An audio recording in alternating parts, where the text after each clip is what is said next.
Welcome back, everyone. Welcome back to Phil's Recap and Review. The Walking Dead 100th episode, Season 8, Episode 1, Mercy. The recap and review. And here are two guys that were shitting their pants to get out here and talk about this episode of The Walking Dead. I'm shitting my pants right now, and we will. Yes, we will. We will. We've already won this podcasting war of The Walking Dead. This is an amazing episode. Rick learned the count. We learned the wonderful art of foreplay in this episode. I can't wait to talk about foreplay and blue balls, and there were some things in this episode of The Walking Dead, and of course we'll get Joe in here in a second. There are certain things in this episode of The Walking Dead I really liked. The last, or 10 minutes before the last 15 minutes, 10 of the last 15 minutes. But there was a lot of, for a 100th episode that was really, really hyped as action-packed. It's not that I didn't like this episode. I was just a little bit underwhelmed from the excitement. It was a little bit too much jerking, not enough coming. That's not to say it was a bad episode of The Walking Dead for me, but I do have some ups and downs on this episode. But I'm not alone. We have with us the live motherfucking chat. And also, if you want to get your voice in the conversation, we don't have a call-in number right now, but we do have a voicemail line open at 781-990-8509. Again, 781-990-8509. Yeah, Corey Mitchell says I should start this whole podcast off with an inspirational speech. I am. Everybody, Joe and I are going to gather together this year. We're going to work hard to really bring it. We're going to bring it. We're going to win this podcasting war. And everyone also would like to welcome. My fucking God. I'd like to welcome the birthday boy. 12 midnight on the East Coast, it'll be Joe's birthday. So for a happy birthday present for him was his return to the podcast after 22 episodes missing. Joe, how awesome was this premiere episode of The Walking Dead? And how are you, Joe? Well, I enjoyed most of it, and I'm well. Good. Awesome. I enjoyed most of it. The first few minutes, I was like, all right, nice Rick speech. And then King Schmuckboy opened his mouth, and I was like, oh, fuck. But then Maggie brought it home for me. Yeah, King Schmuckboy. We'll get into him in a second. It's like, way to rip me right the fuck out of a scene. To jump into the live motherfucking chat for a second, we got Ren, Simburbier, Mike, Mary, Felicia, Timo, Bitches. Great name, Bitches. The episode did nothing for me. Why didn't they just waste Negan and crew when they walked out, Bitches? Right. Exactly. Thank you. Why not? You decided I'm going to count down and start from 10 and then just started shooting above everybody's heads on the porch. What? They all got back through that fucking door? What? Fucking ridiculous. Felicia says, oh yeah, time to get confused because she doesn't watch The Walking Dead. Happy birthday, Joe. Happy 76th birthday to Joe Dirty Locks. The Simburbia picture. Not quite that many, but we're getting there. Pictures. The show finally broke Simburbia Pictures' heart. Finally. Happy name day to Joe. Agree. Simburbia says Timo. Chalkboy was the first to get here. Lots of love to Chalkboy. Bloody Talker is there. Is this heaping pile of dog shit like last season? Okay. Nice, Joe. Way to start things right.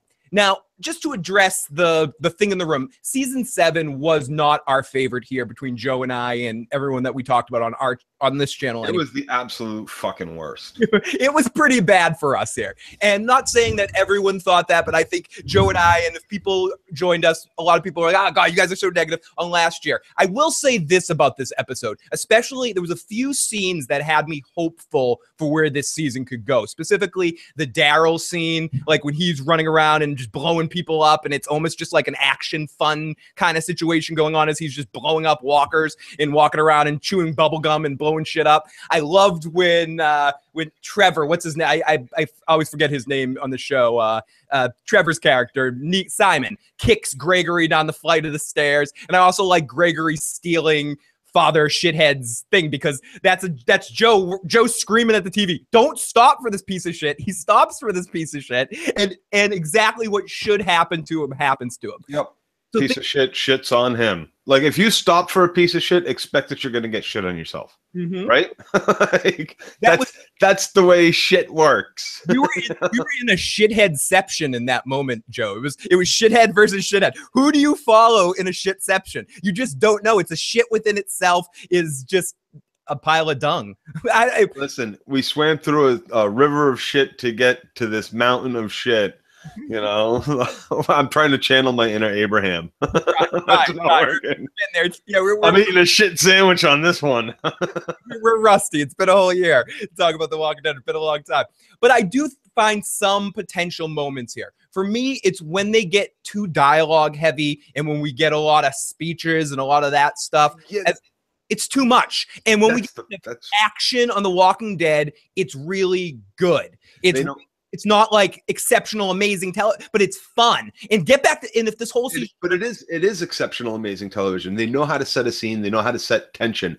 Like when some of the scenes you were talking about, Dow riding around blowing shit up, or them taking out all the outposts, some of the quiet shots, that shit really sets. That's good television. That's good storytelling without mucking it up by dialogue. Then you start with the dialogue and you have what's going really well, this Rick speech that turns it like, as soon as the Kingdom dude Ezekiel opens his mouth, it really rips me out of it. That's one of the leaders, seriously, like still. The fucking clown, he's the court jester there. We're all about to fight for your lives and you're thou this and fucking what like Corey says he tried to save Colonel Sanders like dote, a pile of dookie. You guys were right about last season. The drop off in ratings tells the tale. They lost over 6 million viewers, says Champions. Felicia says trying to balance watching the Pats game and watching Phil and Joe. Joe, you looking sexy in the robe. Hugh, dirty locks. Sweatshirt. Oh, so question, does Negan live in the trailer, or does somehow that plan Gabriel ends up in the random trailer? Negan just somehow lives through this whole situation. Gabriel still had bullets, right? Rifle Negan. What happened, Gabriel? I'm invested 7 seasons in, so I watch begrudgingly. Paul Quigley. Rest in peace. Trailer says Mary Paul Quigley. Timo with the $20 super chat donation. Welcome back, Joe. Happy name day. My condolences. You got to watch this episode on your birthday now. Drink, motherfucker. So I think I'm drinking for both of us tonight. So I will double drink for Joe tonight, Timo. So true. They can't stand around and give speeches a lot during the episode. Rick's speech. Curl. I had Negan dead to rights, and all of a sudden, Gabriel grabbed him. Send me money, gypsies. My problem with The Walking Dead is that since season 5, none of the characters are relatable to me. I just can't understand the thought process going behind this. Happy birthday to Joe, and hello to Phil, says Anthony. That's good point. Like he's got Negan in his sights. It's all about killing Negan, right? That's the whole thing. We'll give everybody sanctuary. Just Negan's got to die, right? Like, and there didn't seem to be anybody firing back at them. Why didn't Rick advance on the fucking asshole who's like, he's got a baseball bat hiding? Like, you have a fucking submachine gun. Negan's big move was be like, Gregory's on my side. Oh, yippee. Gregory's on your side. Oh, whoopee. Yeah, no one took the shot. And do you think this episode should have been, I'm just playing should have been here, everything that we basically saw in this episode, maybe even the foreplay, but making an hour-and-a-half episode and actually have them kill Negan at the end of all of this? Would that be the best way to start this season? And I know there are people out there that love Negan. You add something, but wouldn't that be the best way for The Walking Dead to kind of move forward instead of, and I know Total War is a whole storyline. They have all this shit they need to do with it and this whole big lead up. But I think from fan reaction, from just the general word on the street, fuck that shit, but you know what I mean? Negan is done. Even Steph was like, okay, I can deal with this because this episode, I don't think Negan shouldn't walk out of this episode alive. And I think if that would have been the ultimate way to do the 100th episode, to correspond with the 100th issue of Negan's first appearance and the 100th issue of the comic, have the 100th episode be the last time he's there. That would have been great, Phil. That would have been absolutely great, because what it also would have done is it would have kept the separation of the book and the comic for people a little bit more, kept people guessing a little bit more. It would have been good shock value. You're killing your main bad guy right away. What are you going to do? Where are you going to go from here? Like, how's the rebuilding going to go? That shit could be fun. And then I might be just, I'm sorry to do the fan crafting and stuff, but then the rest of the season, you can have them defeat different sects of the saviors that are still around as you introduce the new enemy or the new villain for the next season. You can still keep it on the saviors, but have the big thing that happens at the end of this episode be finally taking Negan down in a very ceremonious way. And I just think it would have been a great explosion for this 100th episode. Not that I'm disappointed with this episode, with just the way they hyped this up to be like the big episode of The Walking Dead at the end of last season. They said this is really a two-parter. It's going to be this huge payoff at the end of this episode. And I feel like from that standpoint, I was just a little underwhelmed with the conclusion of all of this, where the and especially with the way that this concludes, Phil, with the way they did this action, right? And how kind of underwhelming most of that was, right? Again, they portray these zombies as just awful, like Gabriel running through them, fucking the mayor running through them, like governor, whatever, like just awful. Awful. Like, why is anybody scared of these zombies whatsoever? Period. Like at this point. Chalk Boy's like the payoff was getting Gabriel caught. Mark, was that it? Was that our big payoff at the end? Yeah, because remember, I still think Gabriel, fuck him, let him die. Who gives a shit about Gabriel? What's his transformation? Oh, he ran back to somewhere with a baby. You can trust me now, Rick. Yeah. Like, no, I really can't. Get your hands off my fucking baby, you piece of shit.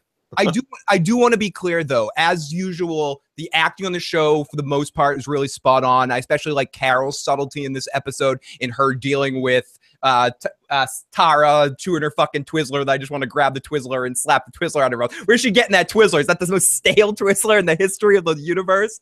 Except what's wrong with her fucking aim all of a sudden? She can't shoot at anybody. No one can shoot when they have to. And I really like, as I mentioned, I really like the Daryl. I actually like Dwight in this episode and how he's communicating with Daryl. I thought that was kind of cool. The interesting way of seeing them and his duplicitous ways. I don't know Rick in this episode and the flashbacks to the old Rick, and then when we got the 3 time period Rick things. Do you think that is an actual future, or some bad shit happens and when we see Rick with the red eyes like he smoked too many sandwiches, is that the real future? And he's kind of hoping is that bearded shit we're seeing actual future or hope, Joe? I couldn't tell you. I kind of disliked the flash of the juxtaposition they were using, and like this could go 2 ways kind of thing. I thought it was kind of. You enjoyed it. Yeah, it was fantastic. You know, I love dream sequences. I know this wasn't a dream; those weren't dream sequences so much as they were just like Rick's thinking about that. You know, this shit could go bad, or this shit could go. But we've seen shit go bad for Rick. We saw Laurie die. We saw him have to kill Shane, or his son kill Shane, or whoever the fuck killed Shane. Like, we saw this shit. Like, we've seen Red Eye Rick before. You know, like. We saw him bite some motherfucker's face off. Right, exactly. Like, I'd just rather see, why didn't anybody take the shot? You're having snipers and expert bowmen take out and you know, take out all these fucking watchmen, but you don't like have 2 or 3 of them with their sights on Negan when he walks out onto that porch. Just as soon as he walks out, well, bang, done. Thank you. Any of you want to surrender? You can now. We can talk about this. If not, you know, open fucking fire. Just kill all of them. Those are all of them. Those are all the lead bad guys. Like, kill them all, including Eugene. You know what? Casualty of fucking war. Eugene, too fucking bad, Eugene. Eugene must die in that. Milt says it was Rick the Green Seer. Old Rick was listening to Weird Al. Sam Burbia says, if it was a dream, they're wasting our time. If it's if it's a flash forward, they're killing the suspense of the war. Either way, we fucking lose. Yes, exactly how I feel about it. Exactly how I feel about it. Who said that? Sam Burbia Pictures. Yes, Sam Burbia. It's true. Either way, we lose. Either way. And it was interesting the way it was counter, but I felt like a little bit from a filmmaking standpoint, at times it was a little bit confusing about where it was going at times. At least for me, maybe because I ate a few too many. Is this going to go throughout the whole season? Are they going to be doing that shit? I don't know. Is this going to be? That's what I wonder. Is this going to be like a shorter period of time where we flash inside Rick's mindset, or are we going to just do this at the beginning of the season, then again at the end of the season? It's just like this episode. Mm. Oh. So more than just this episode. That shit's awful. Like the other shit, like there was a lot about this episode that I could get behind, and then there's just so what is this? The zombies are on a loop. Is that the same stretch of highway that we've been seeing over and over again It must be. It's like somewhere between the Saviors and, but like this big group is 1028. Here they come. 1028. Here they come. It takes them exactly 24 hours to round this loop. Like what? No, what I don't. They were walking somewhere. You timed them out, and now like a day later, days later, they're still walking. Like that was a little confusing to me. And huge love in the live motherfucking chat, Big Kev, and to Lil for the first time joining us live, the walking motherfucking David saying, Joe, I love you. I gotta get that Joe sound clip. Walking Dead needs to get back to Atlanta. An awesome twist of Nelly, the rapper, has his own militia. The Walker trade. So Joe, out of 10 side buttholes, where would you rank this episode compared to the rest of The Walking Dead? I'd rate this side butthole full of shit. So Joe says a shit butthole. Because, like I said, no, there's things about this episode that I liked, but for the most part, it doesn't give me much great hope. I feel like it was more of the same. Every time Negan opens his mouth, I'm just so unimpressed. I feel like I'm Rick standing there, only I want to actually shoot this guy. Why? You have apparently a full clip in your submachine gun and you let him keep talking. Why? It makes no sense to me. Like, is it all out war or not? Or is it still just whip our dicks out like Negan said when he walked out onto the porch? Should we take our first voicemail of the night? Of course. Okay, and Timo, by the way, just for the record, you did get drink again. You got everyone drink. So whoever's out there that happens to have a drink, whether it be coffee, whether it be fucking beer, water, wine, whatever, toast your drink to fucking Timo. Huge toast to Timo. Thank you so much for the super chat donation. You were fucking amazing. Here we go. Yes, I am sipping fucking beer. I hurt my lip, so straw makes it easier. 1998 Champion says 8.5. I would probably go 6.5 for this episode of The Walking Dead. There was a lot I did enjoy about it, but it's not a perfect episode. So I would say I'm right there with you, Phil. 6.5, maybe at times, like I maybe could stretch it to a 7 by the end of this podcast. No, I might go down to a 6, but that's generally where we're at. So let's take our first voicemail, and then we're going to get into our recap. If anyone else wants to call, I mean, look at we haven't even really gone more than 5 seconds deep in this episode, and I'm already on top of that fucking flash forward and flash back shit. Didn't like what the fuck is wrong with Rick for not shooting the motherfuckers on the balcony or closing rank on him when he was hiding. Like those things make no sense. Fucking Gabriel going to get his fucking hands shitty for shithead and then getting ditched behind. The zombies not fucking actually killing fucking Gabriel. And like, oh no, they're so creepy as he fucking like tiptoes over to the fucking, time to shit your pants because I'm still alive and we like shit on this bus over here because, yeah. Like, what the fuck? Like, there's already that much that I'm like, really this was your premiere episode. Okay, you killed a bunch of there's a bunch of people that did get shot that I liked, but whatever. I'm still giving it a 6.5. I was still entertained enough, and there was still enough good cinematography shots or think shots or whatever, but it doesn't stretch up from here, Phil. Okay, we will see. And Talking Spit with the best description of your name ever, saying Joe Dirty Cock. That's more accurate than you ever could possibly imagine. Anyone notice the sheet of steel covering the car conveniently had a little square cut out so you could see the Ford logo? I didn't notice that, but that's... And Sam Burbia says, but the cinematography has been decreasing in quality. They never showed Negan going down the stairs. Who the hell was he shooting at the survivors and from where? Didn't even show Gregory falling. Come on, guys. Who died? Just waiting for Vikings to start, says Big E. Ren says, what did Ren say? K-Rich says, I like the fact that they plan for a change. I can't understand not killing Negan on sight, and it's past time the traitors get understanding and mercy. Cheers to fucking Timo. The JDM is the movie star of the show, Negan. They have to play him up. When he's on screen, he gets most of the lines. Action didn't start till 45 minutes in. Night says, who died? No one important. Ren Herman says, Gilly's baby Sam for Game of Thrones and Judas seem to be aging at the same rate. Joe Dirty Locks, Dreadlocks have committed a cultural appropriation. Shame, ring bell. Can't rate it. It's very forgettable episode and probably could have got away with skipping it. Oh my God, agree. Just waiting for Vikings to start. Team Lagatha. So let's play Bloody Talker's message right now as we get to the live motherfucking chat. And like to thank everyone that is joining us tonight. And again, huge thank you to Timo for the super chat donation. And let's get to Bloody Talker's voicemail. All right, I just want to shit on Negan because I fucking hate Negan as a bad guy. I cannot wait to see him just die. Not because I sympathize with Rick and his group. No, I don't give a shit. I don't care anymore. There's no more investment. Negan's completely broken every bit of investment I've had in the series. Yep. What they should have done with Negan is instead of having a psychopath who just scares the shit out of everybody into following him, they should have had this guy who's like, I don't know, some military officer or something, and like call him the general, follow like the governor, like kind of naming thing, you know, keep that thing going.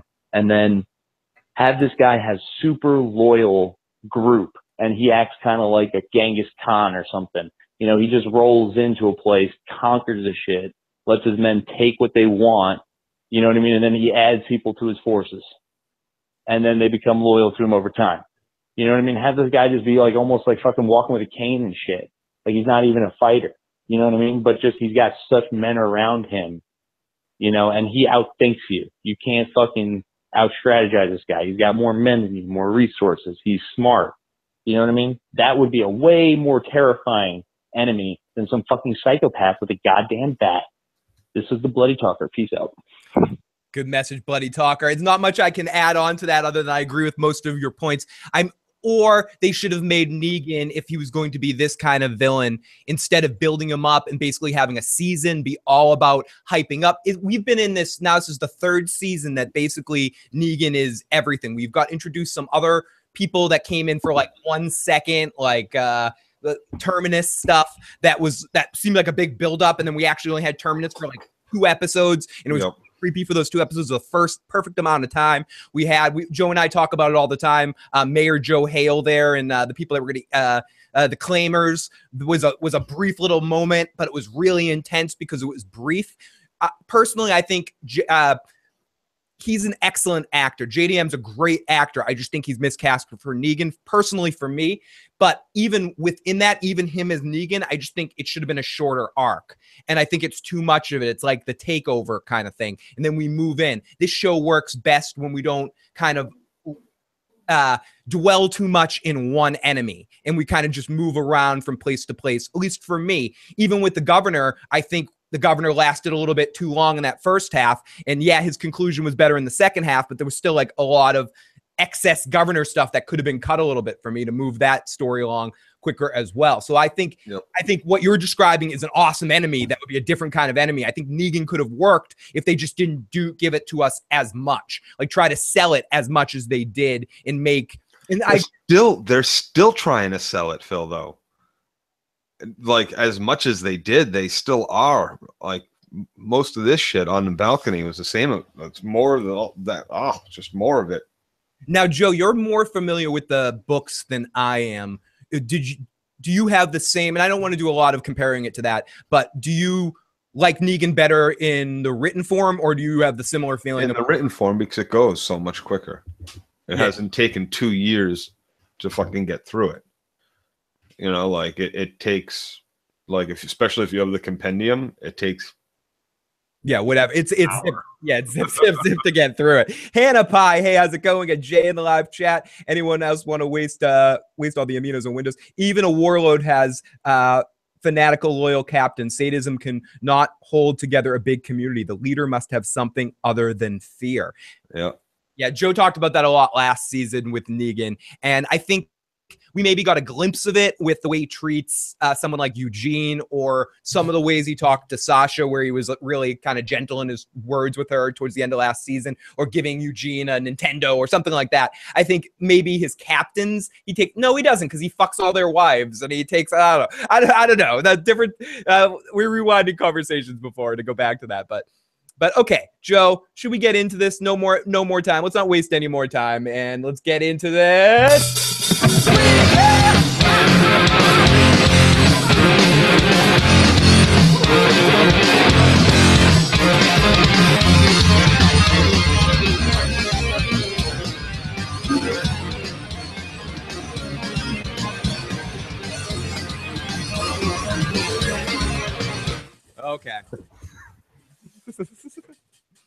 Recap time.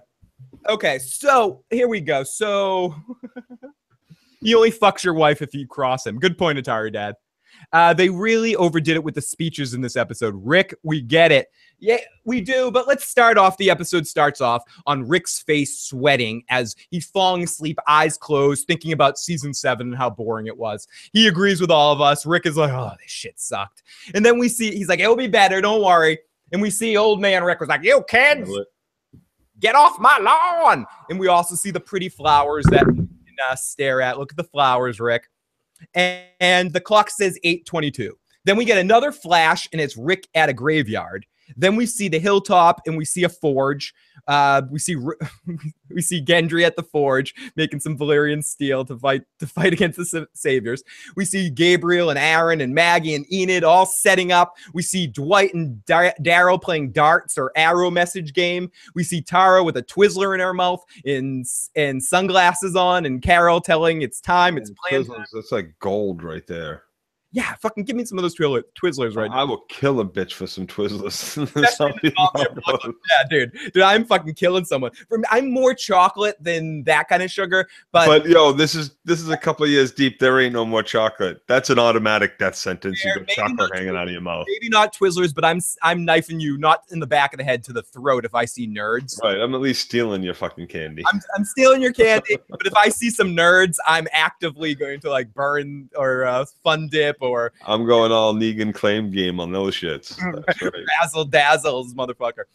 So we see Tara with the Twizzlers and the fucking sunglasses, and Carol telling her the time. The time is motherfucking come.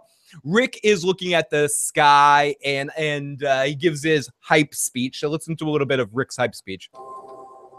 Jesus said that my world was gonna... Yeah, Jesus. Oh, my brothers and my sisters. Jesus tells me my world. They just had have fun in the writer's room right there to decide the first line of that is going to be, Jesus tells me. Yeah. Jesus said that my world was going to get a whole lot bigger. Well, we found that world. We found each other. That bigger world is ours by right. It's ours. By right. Okay, so that monologue continues. And we hear walkers. We see Tara and Carol. We see more Rick monologuing. We see a long shot of Maggie's face and a bunch of red shirts. That will be the only people that will die this season. One person. And Rick basically says, in this situation, I want to make this clear. I'm not gonna play this whole speech because yada yada yada. Rick makes a speech and says one thing, Joe. What does Rick do? You might not remember. What does Rick say in this speech? You know what? I don't remember because the next guy opened his fucking mouth, and all I can remember is, oh, why did this guy open? This is so fucking stupid. But Rick, I barely remember that Maggie opened her mouth afterwards. Oh, stop giving me fantasies talking about Maggie opening her mouth. Yeah, I can remember it. Hey, say, I'd remember that. So Rick opens his mouth, but Rick says in this moment that only one motherfucker needs to die. One person needs to die. One. I just want to make it clear that he's talking about Negan. He says one person needs to die. I want to hold on to that, put a Joe Striss in that until later in this episode when we actually get to the Negan part, because Rick's basically saying only this one dude needs to die. Okay, so every part of this mission that you're about to embark on, this speech that you're William Wallace, freedom, motherfuckers, these are honorable men, let's kill them, with Tyrion speech, this speech that you're doing here, Rick, good speech, Rick, should all be about the one important thing to do, kill Negan. No, it's about, I'm going to kill Negan. Okay, he's but no, wait, it's not about me.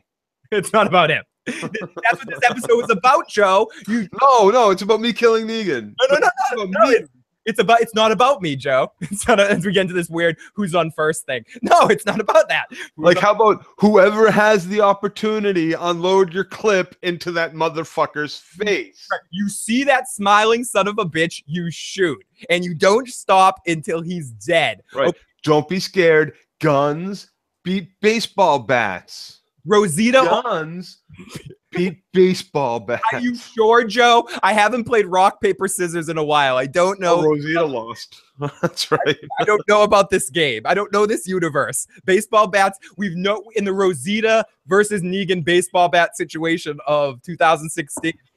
Rosita lost that battle, Joe. So I don't know. Do you think when they filmed that, right? I've thought about this. Rosita had to read that script. Go, seriously? No. No. You mean I got no, dude. Really, guys? Come. Oh. Fucking crazy. So Paul quickly makes an excellent point in the live chat, guys, but the bat has barbed wire on it. Come on. Yeah, right. It's got armor. You're right. When there's a point, there's a point. Chipper said, good to see you guys. Great to see all those motherfucking people in the live motherfucking chat. You guys are amazing tonight. Thank you for joining us. Kev, Atari Dad, going to go against the grain here. I like Ezekiel. I like silly and campy things. Ezekiel's got plenty of that. We will get to that in a second to Ezekiel, Atari Dad. I like him in a simply like a theater of the absurd kind of way.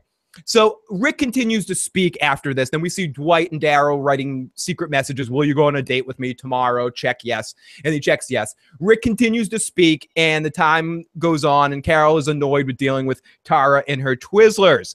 And then we get to this fucking thing. Then we get to this. My brother. What's this? That It's such an interesting transition because we go from like the seriousness, and I know Atari Dad likes Ezekiel from a humorous standpoint, but from just like a comedic standpoint on the show, we go from Rick's serious speech, we got this shit, to this. Hey, that sheds his blood with me shall be my brother. I would just start laughing. She today. Joe and I yesterday both went to King Richard's Fair, the Renaissance Fair, and wasn't this like dealing with Jacques the Whipper or something like that? Seriously, I'm entertained, but I ain't like moved to follow you as a leader. No, like here's $3. Have a nice day. Maybe you could pass a hat around, get some from everybody here, but Could you, yeah, dude? Yeah, could you have the grown up come up here and do the strategizing section? Can Carol do it for you? I hope the strategy this time isn't just let the fucking tiger run around eating people because, you know, Bob, I liked Bob. Bob was a good friend of mine. Sheba ate Bob. But Joe. We practiced. Oh, no. And then we get over to Maggie. Okay, that speech doesn't last that long. So Ezekiel goes, and Maggie goes, yeah. Yeah, okay. I got to follow that speech. Okay. Well, the future is ours. We can hold on to the future. Phil, you're playing that because it's triggering me. Shame. Fuck Kings Ezekiel, says Timo. Hell hath no fury. Follow this day till I'd whine. God, shut the fuck up. Chip Chipperson says they could have killed Negan his entire leadership platoon with a handful of cereal. Thumbs up, lots of hearts from 1998 champion. Like, they had all that explosive shit. Just throw one grenade. You couldn't fashion one fucking, like, throw-it bomb for the balcony? And I appreciate the whole plan about, because you need to send the walkers in there to finish off the job that you don't do, and that's why they need to get the walkers in to send them chaos. Don't let them give them time to regroup. So I mean, I appreciate the plan. Someone said that in the live chat. Again, we have a good time. I know people that love The Walking Dead hate the dog. We like to rip apart the show in all possible ways, but so we cannot let things up in the air. That being said, again, 10 minutes of this episode for me was really fucking awesome. Like, really awesome. And we're going to get to that. But the beginning of this episode, at least for me in these speeches, was a little bit torturous. So, very torturous. Like it, and well, once Rick stopped, it got torturous. Yeah, because Andrew Lincoln's just fucking amazing. So we get the speeches, and then Maggie gives a speech too. If we can hold on to that with everything we have, the future is ours. The world is ours. The world is ours. Then Rick looks out at all the world he surveys, and we go over to Carol and Tara sitting behind the whole wall of a huge CG horde of walkers. Is this the same crazy horde that we saw last season that didn't do anything? So I think it was like recycled footage, like especially when they did the second countdown. Like, I mean, I don't know, like, it was. Do you know what that is? That's where Daryl's gonna go for a picnic. You know, he's gonna go for a picnic with his new girlfriend later, because that's just a party time. These walkers are no danger to anybody. This giant ridiculous horde is no danger to fucking anybody. So then we go back to, and yeah, go fucking Pat, suck at Atlanta, says Felicia. Thank you for the update of the score, Jay, in the live motherfucking chat. And that just continues the more quarters of unanswered points. Joe, don't sorry. So as Rick looks out, we see the huge horde, and we go over to Rick at the graveyard, then back to the Kane and Old Man Rick and the flowers again. And it seems like season finale with. I said it seems a little bit like the season finale with Sasha, where we kept going back to Sasha in the coffin, and they kept going back to the Rick Old Man Rick thing a couple times in this episode. As Joe was questioning earlier, I wonder if this is going to be a season-wide thing. Also note that the clock in Old Man Rick time seems to be stuck on 8:22, so all of this is happening in the time of a minute for Rick waking up. We see Old Man looking down, and old Rick looks like me in a year, Joe. Basically, that's what I'm going to look like in about a year. And then... it looked a little bit like Viggo Mortensen from something. I could see that. I could definitely see Rick and Vigo playing brothers in something. So then we see Rick's red eyes again and the bloodshot dark eyes. Then just to go to a couple of the live chat during this point, this is from Corey Mitchell. Isn't Ezekiel's speeches out of place in left field? Hark, evil vampires, for thou shalt never take the soul of the one true king. Always believe. And I'm worried about this whole season, says Timo. I am too. We can do it, guys. Avengers Assemble. Rawr. Oh, my goodness. So we go in the road, and a van's driving down the road as we see Carl stop at a block. He has some gas, and he's heading through. Yeah, just let the prince to the kingdom out roaming around on his own. Sure. That won't stop Rick dead in his fucking tracks again when Carl gets picked up off the road by some fucking idiot beggar or some shit like some runaway. Can I bring him home with me, Dad? Yeah, like, are you fucking kidding me? You're still letting this kid out? He's gotten you into how many fucking wars? You had to bite through someone's fucking neck? Like, come on, Rick. And then he has to explain to Carl why he scares the other guy off. You're lucky I didn't shoot him, Carl. Right? I shot over his head, you fucking boob. Come on, you idiot. And this kid's like, I need some food. Give me some food. It's kind of a weird scene where you can't really tell who the kid's talking to. I've been shot at. Someone threw a microwave at me. So I'm just going to say something my mom used to say and hope for the best here. No, you shoot this kid on sight, Carl, and you still haven't learned. Rick shoots over. Well, the last time he shot a kid on sight, after the kid didn't drop his weapon, everybody got all, Carl's a fucking sicko. But now we want him to shoot this kid on sight. No, we just want Carl not to be off wandering alone in the middle of the fucking war to end all wars, the zombie fucking apocalypse, and anything else that could be fucking roaming around out there, like other claimed rape gangs or fucking bullshit fucking weird ass, I forgot how to speak any kind of real fucking language, trash picking fucking culture that is roaming these fucking weirdo fucking hick talking sides. Like Jaja Binks. Misa going to right? Like, what the fuck? And you're still letting this kid out on his own. He lost a fucking eye. You're still not sending him out with a shit buddy. I mean, like, right? Like, have we learned nothing for anything? We send these people out with a shit buddy. He always should have a buddy, and people don't know what we're talking about. This is what we're talking about. Don't have to worry. We need to raise public awareness. Yeah. Right now, Joe Dirtylocks and I would like to raise public awareness during the zombie apocalypse. If you ever have to walk off, whether it be to go get gas, take a shit, take a piss, do whatever, make sure you always bring your shit buddy. That means bring someone to watch your fucking ass always. No one ever goes out alone. There's no reason for it. Ever. Fucking ever. Especially when you're at war. You dumb motherfuckers. Don't have to worry. Get your fucking shit buddy tonight. Please do it. Always have a shit buddy. Always. Don't have to worry. Get your shit buddy. I came up with a plan where you wouldn't need a shit buddy, says Jay, but it would take a while to set up. I'm sure there is some situation, but still, in that, if you're in a safer environment, but in that situation, buddy, get your shit buddy. Get your shit buddy tonight. Okay. So on that note, So Rick he's like, I shot over his head. Be lucky. Then Carl says, there's Dad, the most stupid line in the entire episode, and people can tell me and correct me in the comment section. This was in the comics. I don't care if it was. I'm a big boy now, Yeti. Yeti, there's just not enough hope. Okay, Tiny Tim, we're gonna have hope at Christmas. It would have okay, that line is in the comic books, and it may even I don't know if it is or whatever, and it may even be at this point in time in the comic books. But the major difference between the comic books and this point in time is Carl's like 10 years older than he would have been in the comic books at this point in time. Daddy, he's significantly older, like just by looking at the way he's drawn and the age he's portrayed in the comics and his age here. It's different. He must have. It's just ridiculous to me. It's just fucking ridiculous to me. It's too much. There isn't any hope. Yeah, no shit, kid. What the fuck?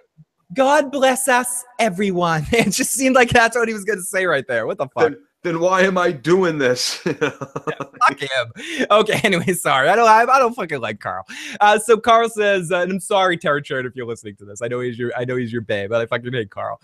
So he goes, and then we get we see a note, we see a list, a to-do list that Rick has. Shoot a dude off a platform. We see Daryl doing some stuff. This is when the episode started to get good. Some of the stuff I liked in this episode, as we see shit getting done, checking things off the list. Rick has the list. He's checking it twice. Going to kill lots of naughty and nice, and just kept going through everyone. Daryl's having fun doing Negan hunting. Whole lot of stuff. Then we have Gabriel asking Rick if he's ready. And I just want to play this because I don't fucking know.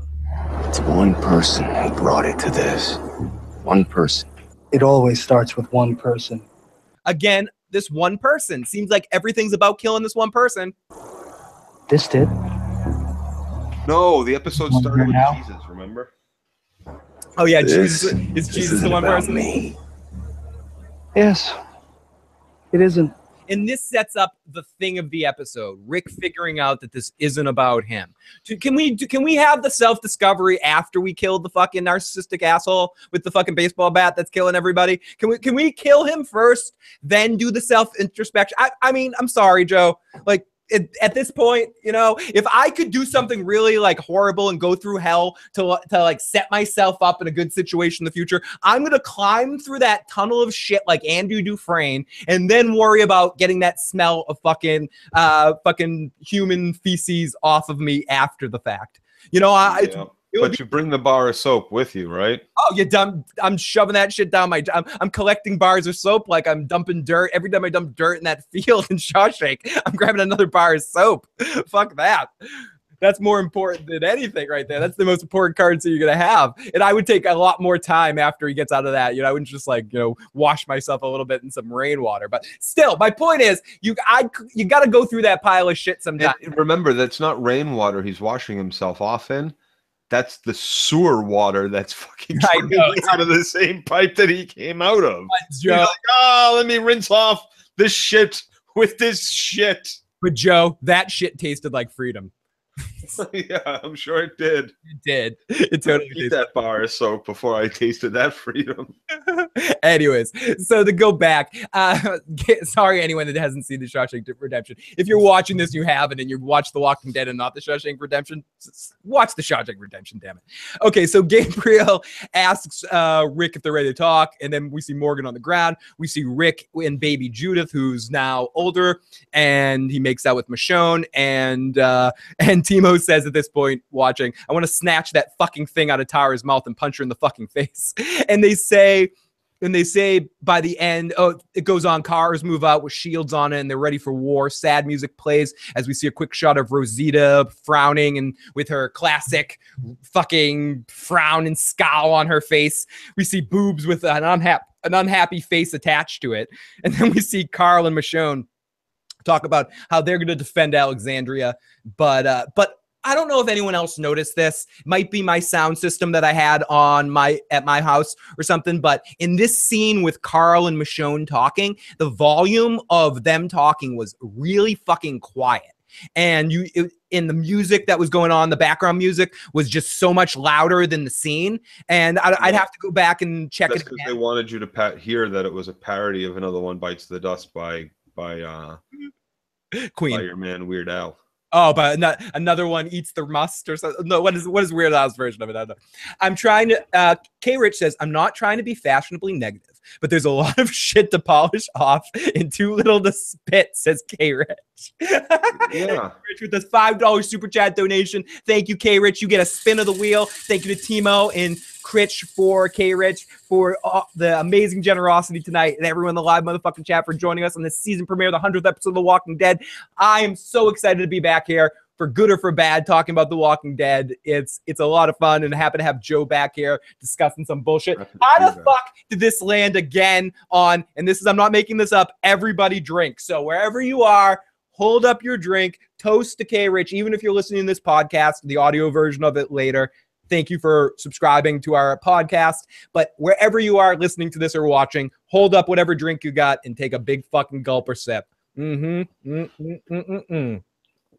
it, Phil. Take a shot. The wheel said so. Another one rides the bus. Thank you, Mary. Boop, boop. Another one rides the bus. And 858, Dada, Dave, 858. I'm not watching The Expanse, but I've heard good things about it. And Joe, are you watching that? No, The Expanse, I am not. No, but we'll talk a little bit more about that at the end when we take some general questions. If we're up, depending on how, because we're zipping right through this episode, Joe. There's not much to talk about. So then we see Carl, and the music's a little too high.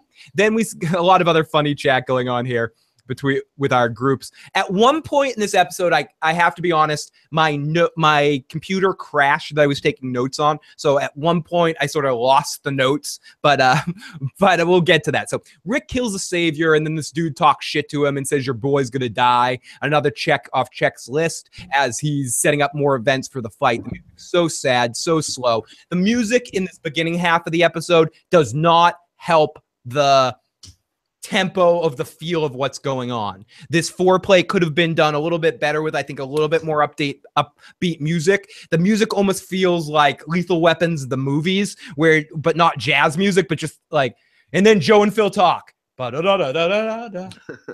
And then they go. Da-da-da-da-da-da. Like it's hard to explain, but it's the music just is very sad. Like sad. It's not quite, as I scroll over for music, as I'm stalling for music, it's not quite like this, like our sad piano music, but it's like, it's almost that bad. So, oh my God. And then we kill 9 saviors, and it's amazing. See, no matter how excited I try to sound with this music playing, it makes me want to be sad. It makes it sound sad. And I think the music had a bad effect of this scene. For me, it set this beginning half of the episode where it should have been kind of more of a hopeful sound. And we didn't really get that until like a comedic point when I think Ezekiel said something funny, and then we sort of got a change in the music to make it a little bit more lighthearted. Let's talk about the fact that Maggie's prego and fighting in a war. Someone in Alexandria couldn't take her place. Katie's saying, Ahmed, great to see you. So let's continue here. So Rick kills a savior, yada, yada, yada, as we go on. So here comes the army all socializing, getting ready to fight. Looks like an after-school sports activity. We see the kids. We see all the kids. We see Jesus, Ezekiel. We see weird people combining. We see Enid getting a drink. Yeah. And then we go over to all of our leaders. No, I'm going back with Maggie after. Dude, stern him. And they keep having these talks, Joe. We're going to fight the war. We need to fight the war. Maggie is going to go to the doctor, but she's going to be the fight in the first trimester. You can fight in a war. And then did Ezekiel quote the Doors when he says, "The day defies the night, night defies the day." Time to run. Time to hide. Break on through to the other side. I'm pretty sure Ezekiel quoted the Doors in this scene. And I got to listen back to it, but I'm pretty sure. Let's listen to this. All right, let's go. Got it? Yeah. Oh no, I fast forwarded that. It's back in the other scene, but yeah, I'm pretty sure that happened. Chipperson with the $20 super chat donation. Thank you, motherfucking Chipperson. Let me spin this fucking wheel for you, and we're gonna do jump up and down. Oh yeah. No fucking whammies. You guys are amazing with the super chats. It fucking keeps me going. A bite of a sandwich? You want me to take a bite of a sandwich? If anyone doesn't know what that means, that's some hippie activity. So I guess I will have to take a bite of a sandwich for you right now, Chipper said. I'll take one for the team there, Phil. You gonna run outside and you're gonna be right back?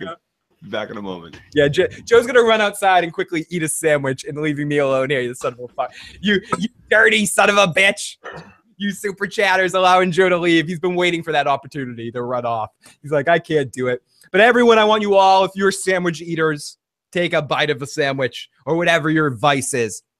So they keep having this conversation again that war is going to keep coming. It's going to happen. We get the Doors quote. K-Rich says the dream sequence is either bullshit dreaming or spoiler promises that we're seeing it. Joe volunteers as a tribute for that one, I guess. Jerry offers his armor to Enid. Dude. Just going back into the live motherfucking chat for a second. And thank you to everybody. And as I mentioned before, if anyone wants to get their voice in the conversation, you can call in at 781-990-8509, or you can text in that number if you've thrown something in the live chat that I haven't quite gotten to that you want to make sure your comment gets in there. Make sure to pop it on over there. So we go back to the Twizzlers and Daryl and Carol and that crew as the Walker Horde is going the way they want. Then we have the long shot of the truck waiting to explode. Maybe it lasted a little bit too long and the focus on the truck. It was to build the suspense of the blowing up, but it didn't. It felt a little long to me. It felt a little time episode padding out a little bit.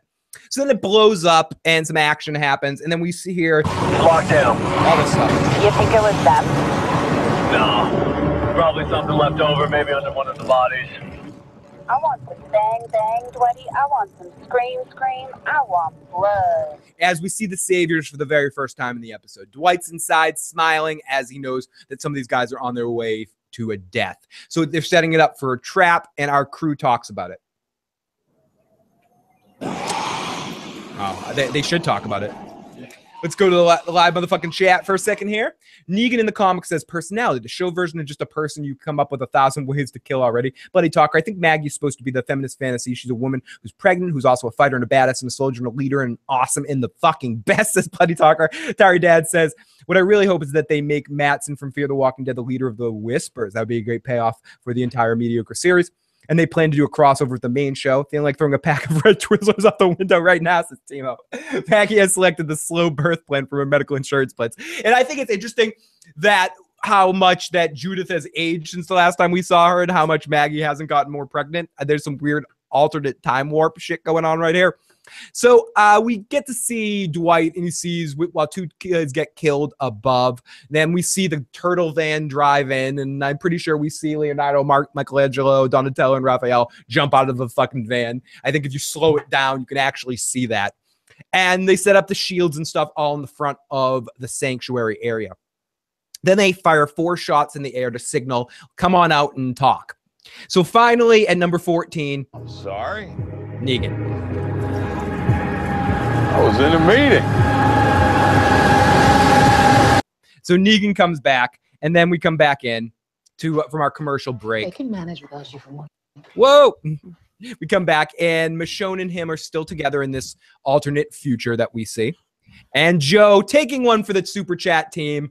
And I'm going to give one more spin the wheel for that $20. For everyone that donates on Super Chat, $10, up to $10 is one spin. And then every extra $10 is an extra spin. So I actually owe Tino an extra spin, and I owe our buddy over there, fucking Chip Chipperson, an extra spin too. So let me give a couple more spins for those motherfuckers for being awesome tonight for the Super Chat. It's fucking amazing. Joe drink. Joe can't drink. I'll drink for Joe. Oh, fuck. Knocking shit down everywhere. What the fuck did I even knock? Oh, it's my ashtray. And okay, so Negan comes outside for some reason. Negan comes outside. We're at the point where Negan comes outside. And Michonne, and right when he walks out the door, we flash over after our commercial break. Michonne and him are still together in the future, or in this idyllic future, and he lives with Carl, and Michonne looks way younger than Rick looks. So then we finally go back to Negan at 16. So let's listen to a little bit of Negan showing up. Do we have to listen to a little bit of Negan? Flaps with you.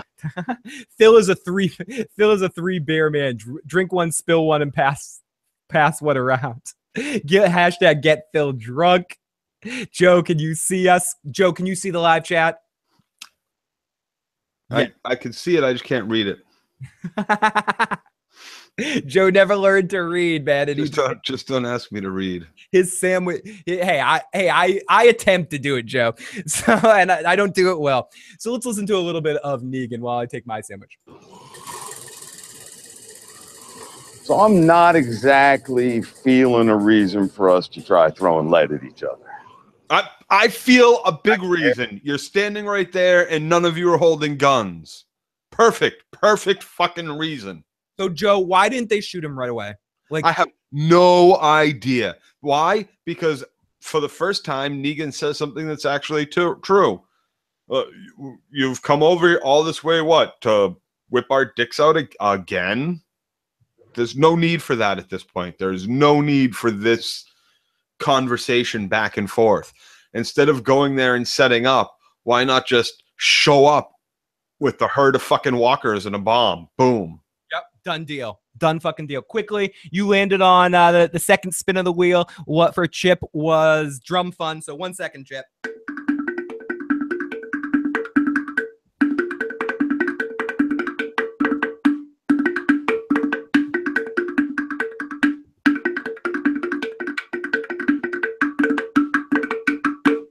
There you go. It's a little late for too much loud drum fun, but Chip, thank you so much for the super chat donation. There's a little bit of drum fun for you, and one more. The bat, of course. That's why they didn't shoot him. Walking Dead special. Lucille is the baseball bat equivalent to Superman. Of course, it could. That bat can distract him. It's just, I feel like it's hard to look at this scene objectively that they never even took one single shot at Negan. He was right there. He came out. He was up there at the platform. Seemingly, from the visual that we got watching it, it seemed like they had a shot on him. And instead, we get they had a number of shots. They had so many people there that could have been aiming at him. They all could have opened fired. It just bothers me because instead they get into this thing where Rick's trying to turn his captains against him. So instead he eventually takes a picture. So what, he's going to prove to his people that Negan's a coward because he was hiding from being shot at. I don't get what Rick's plan is here with taking the picture and I don't fucking get it. And let's listen to a little bit more Negan, Joe. I don't get it, Joe. Do you get it? That's exactly why. It's about my people. I don't want to just march them into the line of fire because I want to play my dick is bigger than yours. And Negan's playing all cocky here because he has Gregory. Right. It is. We both know it. But I'm also comfortable enough to accept the fact if it wasn't. And how didn't they already know he had Gregory? What? Nobody sees them going off behind the trailers to play slap and tickle with each other? Yeah, we knew that Simon and Gregory were playing fucking slap and tickle. Yeah, they were playing a little game of slap and tickle. They were loving each other, and it's just, this isn't any big surprise. I know Negan has to act false bravado, but it seems like he really thinks he has a ace in the hole here with, you guys don't have the support you think you do because I have. Because we have the Gregory, and he's going to get all your Hilltop people to run away. Oh yeah, totally. Because we don't already all fucking know that all the Hilltop people are behind Maggie. Didn't we deal with that last season when everyone laughed at Gregory when he tried to kick Maggie out and they all sided with Maggie and we all saw it on screen? So why is this some big fucking thing? I don't know, Phil. I don't know. I don't know. Let's see if Negan can... Because they don't want us to have a premiere. They want us to have a remember all this other shit that went on. Oh, in case you don't, let's give it all to you again now. But what we did get, Joe, was a very fun line like Piss Patrol, which I definitely liked. I like the Piss Patrol for the name of this group. I think that's going to stick. People die over that shit. Nothing out of his mouth sticks. Like you're about. Just like, he opens his mouth, I either want to fill it with my dick or fucking lead. Like, why does dick coming out of your mouth sound extra dirty, Joe? It should. It does. Why does cock coming out of your mouth sound dirty? So, Rick, what the hell can I do for you? Dwight. Like I don't. Your name's Simon. Theodore. Gavin. Simon, Theodore, and Alvin. And what's your name, little lady? My name is Sasha. Are you Negan's 5th wife or 7th wife? My name is Negan. I am Negan too. What about me, Rick? What about me? The intellectual stimulation of negative power means you need to relate to me, Rick. Yeah, I know you were. They are not Dwight. That's not Dwight. That's Negan. That's not Theodore. That's Negan. I remember your name, motherfucker. So we get this whole fucking shit happening right here with no one shooting Negan. That bothers me. Then Greg bothers me the hell out of me, Phil. Like, why didn't he step out and as soon as he opened the door and they were like, "Oh, look, it's Negan." Hey, Rick, I thought you said he was the only person we had to kill, right? Like, isn't that he's the only one that has to die? Why didn't you just shoot him? Say what you want about Rosita and what she can do in her fucking bad shot or whatever, but at least she took the shot. Like, you guys have machine guns with an endless supply of bullets, apparently, and you guys don't even take one direct shot. Rick doesn't try to shoot Negan until all hell is breaking loose. Why wait till the zombies get there and all hell breaks loose if you have a shot? If you're going to set it off at some point anyway, why not at least attempt the quick flash shot? And I know what people are saying. Some people are saying to me, it's you can't do that in television, lock drum. That would make you can. Awesome. Again, Deep Space Nine. I'm pointing out Deep Space Nine, because I have to mention it at least in one episode. During the final season, there's a main character played by someone named Jeffrey Combs. If you know, you might not know who he is, but if you know, he's one of the finest character actors ever. He was on Babylon 5. He was on Deep Space Nine. Great fucking actor. Played 2 characters in Deep Space Nine. The end of the episode, they're storming the castle. They have to stop the bad guys. The bad guys, they're like, "Oh, how dare you do this?" and starts talking shit. One of the other characters doesn't say anything. There's no big build-up. He just goes, bam, Garrick, kills him, dead. And that was the last one. Well, I hoped you'd say that. There wasn't any big build-up. When you got the bad guy that you've been trying to kill for a whole season in your sights for 2 seconds, there's no talk. You kill them. Bam. That's it. Done. He walked out. You were here with your guns pointed at the fucking door. I'm sorry I'm bashing this point into the ground, but I think it's the biggest problem with this entire episode. The fact that they didn't at least... With most television. With most television. It's not a Walking Dead thing. It's the bad guy comes up. Why don't they try to kill him right away?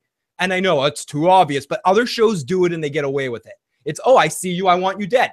You're dead. That's because that's what, that's the big myth. The big myth is that we want the drama. We want the drawn out. We don't. That's not how real life goes. Not even close. Dude pisses you up. Dude stepped on your shoes on the basketball court, and then he shoots you. Yep. Then he shoots you, right? Because he's a fucking idiot, because he's a fucking moron, but still, isn't that how she... We've seen that shit. Remember that dude that a friend of ours named Chris beat this guy in basketball in a one-on-one game, really embarrassed him. And the dude that he beat walked over to one of the field hockey sticks, ran over and beat the shit out of the kid that beat him in basketball. Just because left the court. Just because he lost and then left the court. So people do stupid fucking things. Yeah. I'm sorry, I just thought of a real life example of what you were saying, that from our past that happened like that. Or you could say the kid that was beating me in basketball and then I kicked him the balls and threw the ball off his head and walked away. Just out of nowhere. People like your cousin was on the bus when he at some point, and just some kid got up, walked over and punched him in the face. Yeah, punched him in the face. Negan walks out the door and bam, bam, bam, bam. Done. There's no need to talk about shit. There's no need to that's what this is all about. We killed Negan. We cut the head off the snake. That whole kind of deal. That's what you were going at. Why didn't we just all shoot him? At least attempt. You RoboCop him. You everyone fires John Rambo style at the fucking door at Negan if he's stupid enough to come out that door. These people that you're giving this you can leave now and we'll give you peace or whatever ultimatum shit to, they've had this whole time to leave, to get up, to walk away, to kill Negan themselves. So offering them any sort of clemency or leniency to sow any kind of backstabbing going on while they're trying to band together amongst themselves to fight the zombie horde that you just let out the door is fucking useless and nonsense. You just shoot them all right then and there. And if any of them are alive when you're done putting fucking lead into them, say, "Hey, I can either kill you now, or you can, you know, not be a douche anymore. Yep. Chalk Boy, have a great night. Great to see But you. I say kill them anyway. But Kill him. Knives to the back of the head, motherfucker. So then Greg comes out of the house and he's like, "Oh, Gregory's here. What do you have to say?" Gregory's in charge. I like sucking penis because it's fun. So this is the part of the episode where I lost my notes. So we're just gonna listen to a little audio here. The Hilltop stands with Negan and the Saviors. Any resident of the Hilltop who... I am there. This is the only way. Like, how is it the Hilltop just hate this guy in the first place? How don't they see the fact that, like, oh, great, you brought me another case of whiskey. Everybody else, go fuck yourselves. Ha-ha, make some more spikes. Go out on range. Ha-ha. Who's staying in the big house with me now, sweetheart? Like, really? Anybody listens to this? Why wasn't this guy fucking... Nobody beat the shit out of this dude? They just all listened to him? Why? Because he got to the big house first? Are you kidding me? Are you kidding? Like, just come on. Yeah, it doesn't make a lot of sense. So ultimately in this whole thing, it ends up with all the people siding with Maggie, and Gregory gets pushed down a flight of stairs. Then the bomb explodes, the cars, and shit starts getting down. This is the best part of the episode. As they fire back, a full assault happens, and then they start to happen. Daryl's always going to be this way as they break off into crews, and Daryl and Carol hug, and Daryl is like, "This is going to be fun," and Carol says, "No, it's not," but whatever. I like Daryl and Carol interacting. Daryl drinks some shit, drinks some water, then comes out, and this is the best scene in the whole entire episode. Just fun action packs as he rides off, and he just sets all this shit on fire and explosions as he's firing off. Walkers are coming down. Walkers marching down the road. His father Gabriel sneaks through. Daryl's on a bike. Just a lot of fun shit blowing up. We set up all the tricks, and the RV blows up, and everything goes to black as we come back. And I thought that was a really good visual thing that happened, where once the big explosion happened, the whole screen, everything went to black. And then we go off to Rick firing on someone, and we get that slow motion shit that I fucking hate, but whatever. It happens in everything. And Rick has, okay. And then Rick, seemingly not in much danger because the walkers really aren't a threat, has Negan pinned behind a very small sort of platform that enough guns and enough shooting right here will allow Rick to take down Negan once and for all. So out of nowhere, Father Gabriel comes up and says, "We need to get out of here. We need to get out of here." And Rick is like, no, I gotta fire. And Father Gabriel goes, "It's not about you." And Rick, instead of firing, decides to take a Polaroid picture of whatever he sees there, which is apparently like a Polaroid pic. Negan hiding. And then they get away, and they all look at. I swear it's Negan. Look, you see that little black and in the hole on the metal sheet. Look, yeah, right there. No, behind the sheet of metal. Look, that's Negan. That's Negan right there. Look at. He's a coward. Look. Oh man, it came out of focus. I thought it was going to come out. Yeah, I think it's. I mean, and anyone who's ever used it was more than 4 feet away, dude. That picture is not going to show shit. We've all used. Anyone who's old enough sees a Polaroid. It's not an exact science with those fucking things. You even move the camera even a little bit to the left. It is the biggest blurry pile of donkey balls that you've ever seen in your life. You need to be like so steady with Polaroids. And I fucking love Polaroids. Don't get me wrong, but come on now. Out there in the middle of a gunfight. Anyways, so he runs off, and again, I don't want to beat down the point. I've already done that Rick decides to have him, but I think Father Gabriel has to take him out of there because the theme of the episode is Rick realizing that this is a community thing. It's not really about him killing Negan, even though he had many opportunities. And he proclaimed, "I will kill him. I will kill him." Just in case any of you thought you wanted to. No. I'm going to kill him. And Chip Chipperson says, I hope Phil and Joe know now that Fear the Walking Dead is 1,000 times better than The Walking Dead. 1,000,000,000 times. And Stephanie agrees with that too. She said the same thing tonight. Fear the Walking Dead is so much better than this show. Polaroids are the worst for blackmail. You could always say that's not me, says K. Rich. Atari Dad says, I have to disagree. The characters in this show make some of the characters in that show, meaning Fear, make some of the dumbest decisions ever. I love that you called them out on the Polaroid. Robert Kirkman's comic is a guideline for the show. It's nothing about it. Actually, Fear has gotten good. It's way better than The Walking Dead, says Hannah Faye. Thank you to everyone. Thank you to everyone in the live motherfucking chat for joining us tonight. You guys are amazing.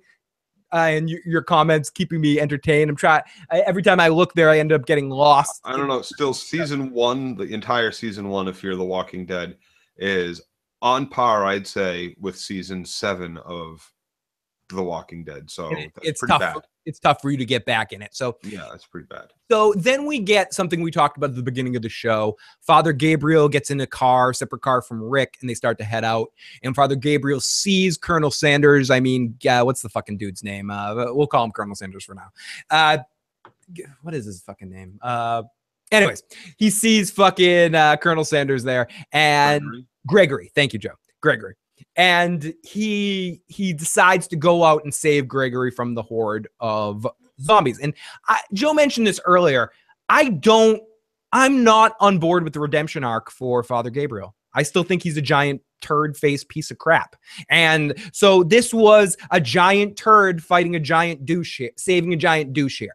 So a turd sandwich saving a giant douche in this situation. So for me, I'm like, can they both die right here, please? But that would have been fine with me. Wouldn't that have been the best possible scenario of this situation? It would have been, because it would have shown that the walkers are still a fucking threat. Yeah. Instead, they have them poke Gabriel in the side as he jumps into the trailer. And I appreciate that the show needs to expand to have the humans and stuff too. But I think when we get into this amount of walkers, just like a video game, when you get to be your character so powered up that a single enemy you can just dispatch very easily. Still, if you get surrounded by a billion enemies, like in something like Gauntlet, Gauntlet's a good example of that. You can kill any one single enemy in a game like Gauntlet. But when you get surrounded by a horde all around you, even little foot soldier motherfuckers are going to be able to overwhelm you. And I would like to see some of that when you play with these hordes. Then we maybe, because our group decided to do this, we lose one member. And again, this 100th episode, it should have been big. It should have felt an emotional loss here. And losing either one of them isn't going to be an emotional loss. Who's emotionally lost over Gabriel or Gregory?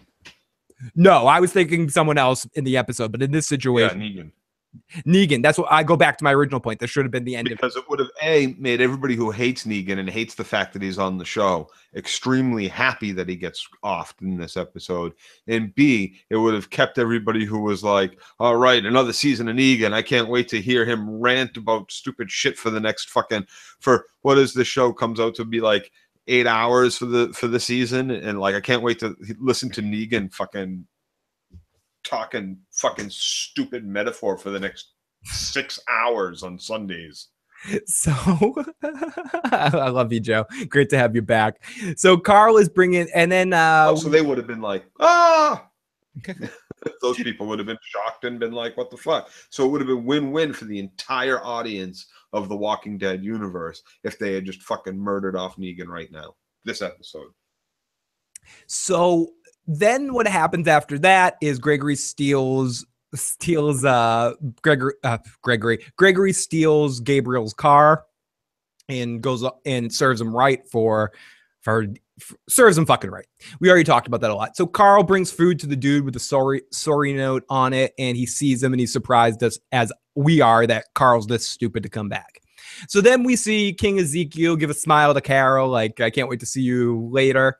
And then Daryl and Rick talk about how they are okay. I don't even know. Again, let me play this. I wouldn't bet on it. Oh no, something different. This stopped to get me. Here we go. How's that?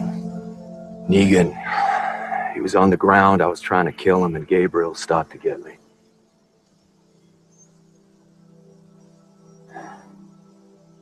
So Daryl should say, why didn't you tell Gabriel to shut the fuck up and actually kill Negan? We got to start out. You all right? And as much as I love this show and I love some of the characters on it and I love the action on it, when they get dialogue heavy, when hearing two members of The Walking Dead have a conversation, if it's not Abraham, who's since died, or Merle, or some other people, it can be fucking torture. And some of the dialogue, when they get introspective on The Walking Dead, I fucking cringe because it's not that kind of show.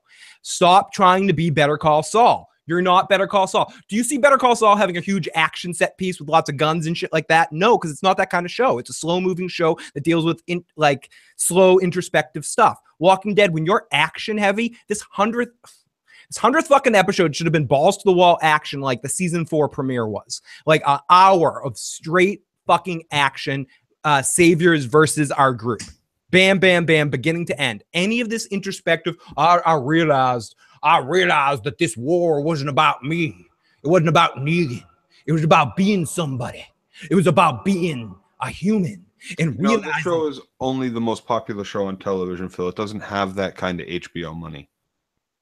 You're right, Joe. It doesn't have the time or the inspiration to try to do anything more because it's not striving to keep itself on the air because it's just going to perpetually get season after season, and we're going to all eat this shit up because there's going to be hundreds of zombie people being like, oh, this is the greatest. Like, and I'm not telling you that's not great. Like, I enjoy this episode. If you enjoyed it too, I'm not like, you're fucked because you enjoyed it. That's not what I'm saying. I'm saying that there's so many, The Walking Dead's in it probably should have been ending in this season. And it's not. You know, I want to say I enjoyed the show. Remember I said I really enjoyed the show, Phil?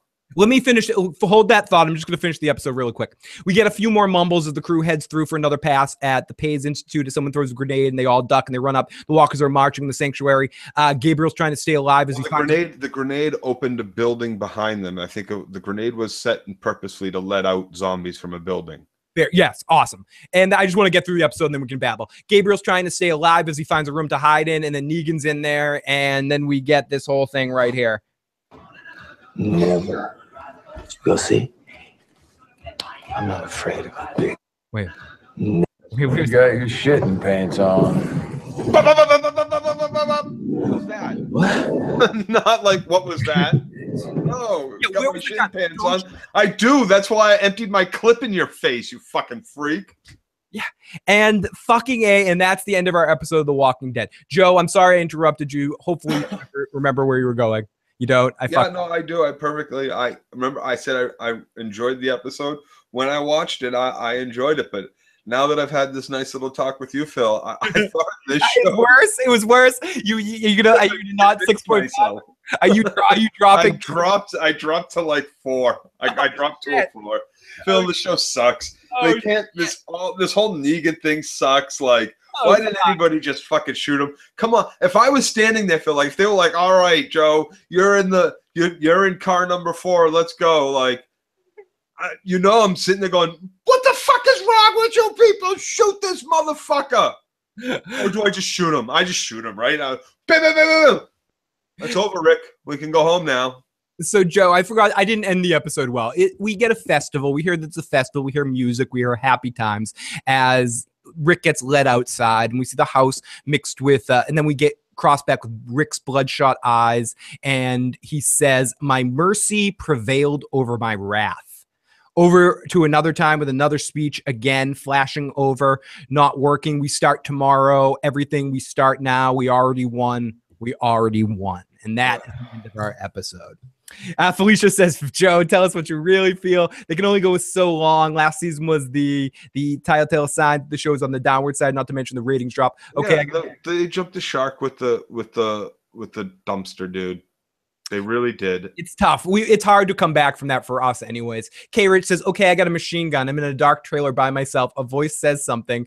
If it's my best friend in the world, he's dead before I have a second word. Yeah, K. Rich. Rich, it's absolutely like, even if that's Joe's voice, if I have a machine gun and I'm in this situation and I hear like hey, it's pee-pee pants time. Are you gonna shit your pants? Right, exactly. Boom, boom, boom, boom, boom. I just fucking escaped a horde of zombies, and I'm hiding in the dark, and someone's like, you got your shitting pants? Like, what? Like, bam! Shoot, unload. Like, oh, now I guess I'm gonna die from zombies too. Now that it's not like they don't know you're there. They're not already pounded on the fucking doors, and he still has a clip. Like, why am I the scared one here, Negan? You have a baseball bat and you're like 5 feet away from me. Like, just empty the clip in his fucking legs if you don't want to kill him straight out. If you like shitting pants. No, I have a gun and you have a baseball bat. I have my big dick pants on now, and they're about to get wet all over your pussy. Tom himself, good to see you. Tom says, Phil, an action junkie hippie? I'm baffled.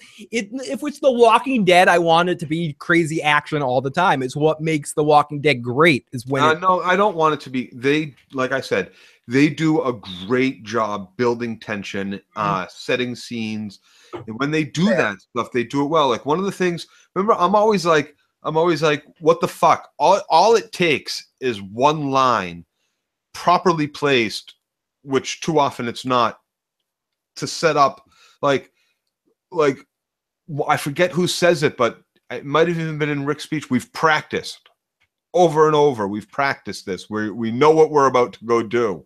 He's got the checklist. He's crossing off the names of the people, of the guards they're killing. When I say that there were aspects of the show I liked, those were the things I really liked, because I would hate to have like they don't show that, they don't say anything about it, but all of a sudden, like, everybody knows exactly what they're doing. All the cars are armored. No, apparently it has been a while, because we get that with the setup, the long thinking shots or whatever. But ultimately, that's some of the things I like. I want to see them, you know, it sounds off. I want to see them make a fire plan for the town. You know, like if the zombies crash through, what do we do? Like, that's kind of like also the point, isn't it? Yeah, I mean, it's part of what makes The Walking Dead exciting at the beginning. It was that when you put yourself in those situations, like how do I deal with it? How would you handle those situations? Nick asks us, any death predictions for the season? Besides the expectations of the fans? No. My biggest death prediction for the season for character I don't think is going to make it out would be Carol. I don't see Carol making it out of this season alive for some reason. I think she's a definite goner. I would hope to see Ezekiel gone, but I think he's here to set. How about instead of whose death prediction, right? How about we do who's the next to have a big pouty pants fucking arc and say, I want to go be on my own, or I want to die. Rosita. Somebody give me a pep talk all season long and tell me how I'm foolish like I did for somebody else all last season. How about we do that? How about who's the next fucking little bitchy pants? Well, I mean, it's continued. There's certain people that are going to continue the bitchy pants. Continue their bitchy pants arc. Carl will continue his bitchy pants arc. Carl will definitely continue his bitchy pants arc. Let's see who else. Rosita will definitely continue her bitchy pants arc. There's no chance of anything other than that. I'd like to see Aaron survive, but he might be fodder. I'd also like to see who might have a bitchy. Do we think we're going to have a bitchy pants Rick season? I don't think so. I think Rick's going to be full on this season. We've already had like a season or 2 seasons of Ricky bitchy pants. We've had Michonne on and off bitchy pants. We've had Rosita a half a season of bitchy pants. Maybe we have a lot of Tara votes. We have Tara. Yeah, I guess we could get some Tara. She starts off bitchy pants though, doesn't she? Like, that's how she comes into the show almost. She's more comic relief than bitchy pants. Rosita's more bitchy pants. Yeah. I don't know. Maybe we get another Daryl bitchy pants or some shit. We could get Daryl bitchy pants. Ezekiel bitchy pants? I don't know if we're gonna get Ezekiel bitchy pants. Ezekiel is too thou art you. I mean, he might go all to be or not to be. That is the question. There is noble to suffer. If anything happens to his tiger, then he might go all bitchy pants. Or if something happens to Carol or his tiger, we may get Ezekiel bitchy pants. That would be awful because we're going to get all Shakespearean tragedy. It's going to turn into like all the worst monologues of King Lear and Hamlet and Macbeth. Thine own heart be true. I doth crass thee into shit apothecary. Like all that sort of shit. The moon hangs low like a testicle in the sky. That's a Robin Williams joke. But whatever. It's just fucking stupid. So Carl is gonna go to Rosita, and they will be bitchy together in bed. Already want to choke her with the Twizzler, says Timo. Where the fuck the character? Give yourself more credit than that, Timo. Negan for Macbeth. Yes, let's hope we get a Lady Macbeth to fuck his ass up. Oh, fuck Macbeth. Ooh. I want that now. I want to see Ezekiel fucking bitchy pants. That art to kingdom to thine bitchy. Please have no mercy on mine heart-filled soul. My bitchy pants are in the laundry. Yorick, I knew him well, Horatio, a fine incest fellow. So yeah, them bitchy pants. I need that out bitchy pants, Joe. I can't wait for 2 weeks. So Joe, you won't be with us next week, correct? I will not. I have to work that evening. Yeah, but you will be back in 2 weeks. You will be with us every other week for the Walking Dead season. I will either be alone next week or have a special guest. We'll have a couple of different guests this season on the recap show. David will definitely be joining us on a few of these, maybe next week. I'm not sure. I also may have a couple of other random friends that watch The Walking Dead joining us on weeks that Joe isn't around. So, Joe, any final thoughts on this episode, the 100th episode of The Walking Dead? It's been a while since I have religiously watched 100 episodes on a Sunday of any television show. So the fact that I may be coming down on this show quite a bit last season, this season, or any episode in particular, like I am tonight, that says volumes. There are very few shows, especially hour-long shows, that I haven't, like, I've watched 100 episodes of, hour-long shows and shit, but never religiously on the night they come out, at the hour they drop, or as soon as I possibly can. Would you be watching? Like I'm working or sick or something. Would you be watching the show this religiously if we didn't do this? This show, yes, I still would be. At this point, after tonight's episode, if we weren't doing this, I might be starting to think I'm done completely, because I'll get my, foolish zombie fix from Z Nation. I wonder what this show's like if it's better on a binge watch. Like if you collect episodes and then just binge watch it episode. No, I really don't think it is. And I'll tell you why. Because unlike in the books, where you can read and you can get through pretty much Negan, or through the end of Negan's introduction to the end of the Great War or whatever, right? You can get through that in like an hour or two. But either way, whether you're having to sit, if you have to sit and watch it week after week, 1 hour at a time, you forget how horrible it was by the time the next week comes up of what you had to watch of Negan. But I swear to fucking Christ, if you binge watch season 7, you are basically sitting through 6 hours of Negan monologue out of the, how many episodes was it? It was 16. 16 episodes. You're watching, because the first half doesn't have much Negan. It's the second half. It's the back half, the comeback in February half. That's almost the 8 episodes there. So that last 8 hours is 6 hours of fucking Negan monologue, maybe 5 hours, 5 to 6 hours of Negan monologue. And that's enough to make you want to blow your fucking brains out. Like, it's like, imagine if you were watching The Sopranos, right, Phil? And in every episode for the last 2 seasons, it was just Carmela and the mother. And AJ. And AJ, right? Every, like 40 minutes out of the 55 minutes was the 3 of them.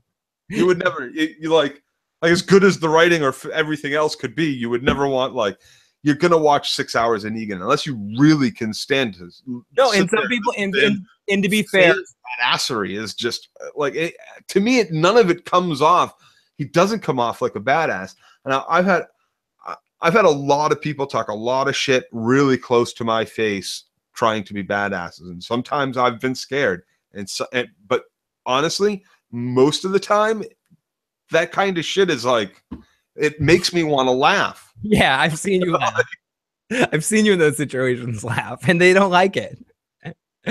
but let's take a couple of comments here. If anyone wants to get in some last minute voicemail or text, now's the time, as we're going to wrap things up probably in about 5 or 10 minutes. 781-990-8509. Hannah Pie says it was kind of meh for 100th episode, but I didn't hate it. You mean you didn't in Lost, Phil? Lost was weird because I binge watched it. I didn't watch it live as it was going on. So by the time I got to that point, I was just, it didn't bother me as much as it bothered some other people because I just binged it. Couldn't make it past season 2, episode 1 in Lost. And Timo is on your your category, hashtag blame Phil for continuous watching of The Walking Dead. Super Mario is pro says, I love Z Nation. Fucking crazy. Nick says, Jesus looks good, period, but it might be sacrilege to have Jesus in my basement.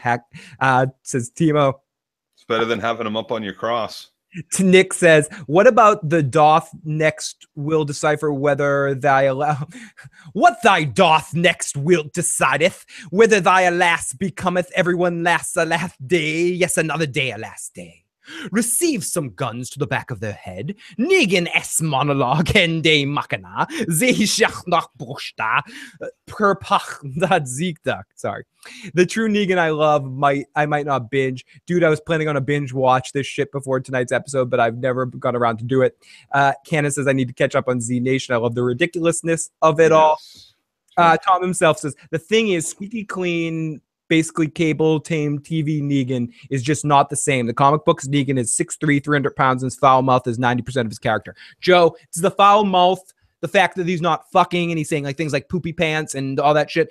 Is that part of it? If he was like fuck you and he was like straight up cursing and they beeped it if they had to, like would that make a difference in the character? Would that make if the dialogue more closely represented the dialogue that's in the book? No, it would still feel the same. The problem is that it takes a lot more to get that dialogue across. When you're reading the comic book, you read a dialogue bubble, right? And you see a frame. When you watch a show, you have to watch a character deliver those lines over a period of time at their pace, at their cadence. You have to wait for the director to get the shots that he Have a good night, Kev. Before the actor can continue those lines. So you get what would take, to read this whole balcony shit is literally going to take place in 3 pages, maybe 4 pages, right? In a comic book, which is, 6 frames of fucking picture of photograph to look at. Whereas it takes 15 to 20 minutes. So it's not necessarily what he's saying. It's the fact that it just carries on and on and on, and they have him repeating it over and over again. Listen, I know I say fuck a lot, right? And at some point, there are people out there that turns off. They're like, I can't watch another 20 minutes of Joe just scream fucking at his camera again. And there are some people out there who love it, right? But the thing is, I don't know. It's a two-edged sword. For me, it's not. It doesn't matter what he's saying. It's how he's saying it. In the context of what he's saying, right? Because I didn't know it was from a movie at the time. I heard a friend of mine, Scott, say this. But when he threatened someone to stomp a mud hole in someone's ass, I was legitimate. Like, I am going to stomp a mud hole in your ass.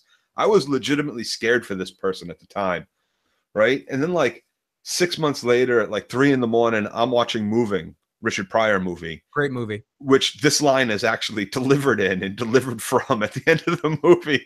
And I started fucking dying. I was like, oh my God, the scariest threat I've ever heard come out of somebody's mouth, like, was stolen from this fucking Richard Pryor movie that came out 10 years earlier. Like, I was like, what the fuck? Maybe I'll tell you it was like five or 6 years earlier. But like, so like there's like, and there's no fuck in that threat. There's like, he says ass and he says mud hole, but holy shit, like this, you don't have to drop F-bombs and be so vulgar to be a scary fucking dude. Like. So it's more for you in the way the actor performs it and the way he that performs it like a fucking clown. Like, everything is delivered with this over-the-top circus fucking performance. Like, if anybody watched Blood Race on Sci-Fi, it's almost fucking Slinty the way this guy fucking delivers all his fucking lines. It's the big juxtapose. Like, I don't know why I keep saying that word. It's the big mirror to Ezekiel's fucking Renaissance bullshit, and those fucking junkyard people speak of crap. Like between the 3 of those, like between the dialogue from the 3 of these, like these things, like the fucking flames filled the burning. Oh my God. Burning. There's flames burning. They're burning. Big Kev says, has a good night. You guys make the show better. Keep it real. Stay up, you guys. Big Kev, love you, buddy. Great seeing you, Big Kev. Thank you for all the birthday wishes, everyone. JDM is not menacing at all. I could beat his ass with my eyes shut. Thumbs himself. Happy official name day, Joe. A Richard Pryor movie that came out 6 years earlier. Richard Pryor's been dead for years. Joe, you're giving away your age too much. Yeah, I won't do. Atari Dad today. Atari Dad also points out that if they follow the comics, we may see Negan for a long time, and that is definitely possible. So, Joe, in class of your birthday, Joe, you're always been my. Yeah. Don't have to worry, buddy. shit, buddy. What an honor. Yeah, you're my shit buddy, Joe. You'll always be my shit buddy. Don't have to worry, get your shit, buddy. Awesome. I feel good being at least somebody's shit buddy. It means I know I have a shit buddy. Yeah, I'm your shit buddy too. Here we go. That's right, motherfucker. Oh yeah, you motherfucker. It's Joe's birthday. Everybody take off your clothes. It's Joe's motherfucking birthday. Let's all get naked and have some fun. Not me or Joe, because no one wants to see that shit. But everybody have a happy birthday for Joe. Celebrate, motherfuckers. Celebrate, motherfuckers. Happy birthday, motherfucker. Happy birthday, Joe. Yeah, and of course, in honor of our good friend, and one more time for you, Joe. Shut the fuck up, Joe.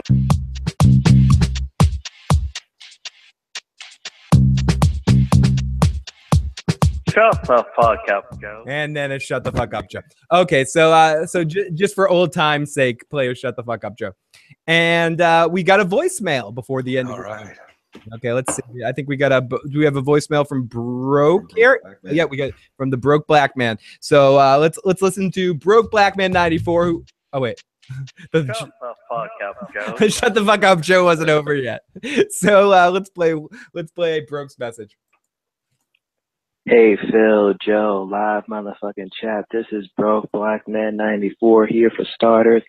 Once again, happy birthday, Joe. Second, fuck Rosita. Third, the episode was, at first I was like, it was good. Now I'm just like, come on now. It's season 8. You could have gave us a freaking roar. Instead, you gave us an okay episode. Like, yeah, come on. I've been like hyping up this damn episode since the end of and I'm gonna play the rest of Broke's message, but yeah, Broke's been like, come on guys, don't sleep on The Walking Dead. Come on, Phil's channel is half The Walking Dead, half Game of Thrones, and then a lot of other shit. Come on, let's hype the Walking Dead. It's gonna be awesome. It's gonna be great. Come on guys, don't sleep on it. And yeah, last season, even today, and it was like, all right, okay, like come on, Walking Dead. Come on now. You're about to start making me retract all those messages from Discord. But no, I'm still loving. I'm still going to tune in next week as always. But seriously, Father Gabriel, really? This is war. God, why are you being a good Samaritan? Stop it. God damn it. So my question is this. You guys think that Gabriel is even going to last this season, or is he going to die? Is like Negan even going to spare him? I don't know, for a second I thought he crawled under the dumpster, so I thought it was going to be all good. You know what? He crawled into the dumpster with Negan. You know what, David? I'm sorry, but I'm just calling you David, Broke. Do you know what, Broke? The fucking shit is fucking ridiculous. No. He's going to somehow survive all of this stuff. And you just made me even more pissed off about the Father Gabriel situation, because Father Gabriel just saw, I didn't even think about this, because at first I'm thinking, okay, he doesn't really know who this guy is or something like that, but he saw him come out on stage for Team Negan in that situation. Everybody knows that he's being threatened to do that, and then he gets pushed off the stage when it doesn't do anything. Fair, but still at that point, fuck the guy, right? Why would you think this works? Why would you think that this works? We're all out here willing to get shot and die. So you think that threatening this man's life, if I'm willing to give up my own, that threatening that guy's life up there, that whiskey stealing motherfucker? No, is it whiskey? Wasn't it some other? Wasn't it like tequila, whiskey, whatever the fuck it was? He put a whole fucking case in his closet, dude. Oh my fucking goodness.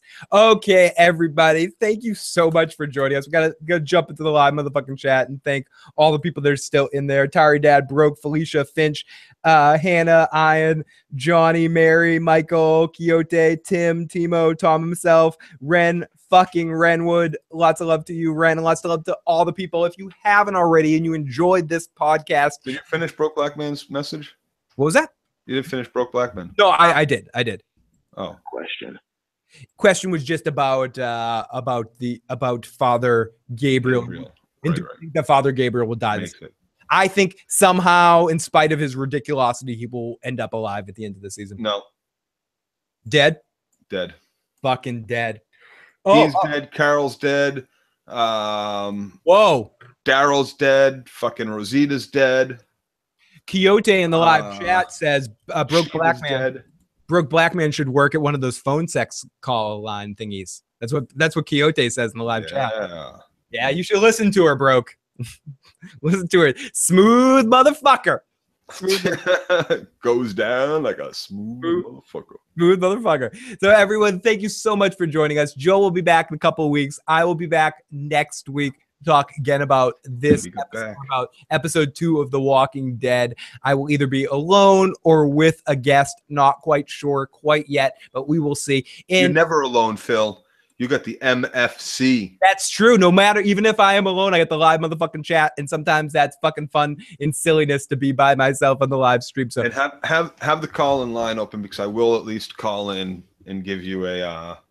I will. In the 781-990, I can change that over to call in, so you can always call in on that line too. But yeah, if you haven't already and you're watching this and you enjoy our fucking shit, hit the like button, hit the subscribe button. Huge thank you to all of our super chat donations tonight. You guys are fucking amazing and you're making me fucking buzzy. I cannot wait to talk to you guys next week about The Walking Dead episode 2. Make sure if you're watching this later or if you're listening to the podcast, comment away about what you thought about this episode. Why are Joe and I wrong? Why was this awesome? We are not wrong. I mean, I don't think we're wrong, but I love hearing people tell us. I haven't been wrong since 1994. Yeah, that time you lost something in the snow. When you were walking through the snow and lost something. I always meant to ask you if you really lost that. If that was real. If that was real, or you just real. You really lost it? Really lost it. Oh, that's fucked up, dude. It's wicked fucked up, dude. It's the most fucked up thing ever. Would you admit right now if you didn't really lose it? Okay. If I had been lying, yes. You don't go this deep. No, maybe you did. No, and then give up on that lie. No, but I was not lying then. I am not lying now. Okay, fair. I only say that because I bumped into that person recently. So. And here's the thing, also, Phil. I didn't do it. It wasn't me. No. I don't.